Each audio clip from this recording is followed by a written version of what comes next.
Welcome to the Rim Break Rodeo. We hope this video helps. In this video, I will explain how to play Jenga like a pro. Start by building the Jenga tower with 3 blocks per layer, alternating their direction for each new level.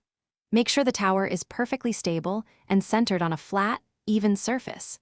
A standard Jenga set includes 54 wooden blocks, which will create a tower of 18 layers when properly stacked.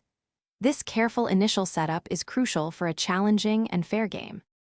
When it's your turn, use only one hand to remove a single block from any level below the highest complete layer.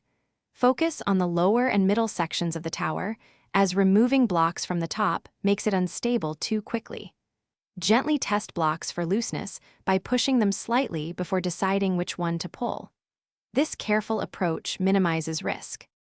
For advanced play, try pushing blocks from their shorter end rather than pulling from the long side. This often causes less tower sway. Identify key blocks that seem to be supporting a significant portion of the upper structure. Removing these strategically can create a very challenging situation for your opponent, forcing them to make a difficult move and potentially topple the tower.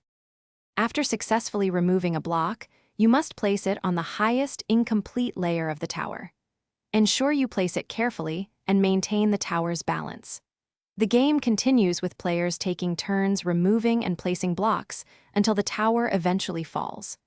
The last player to successfully remove a block and place it on top without the tower collapsing is declared the winner. Thanks for watching.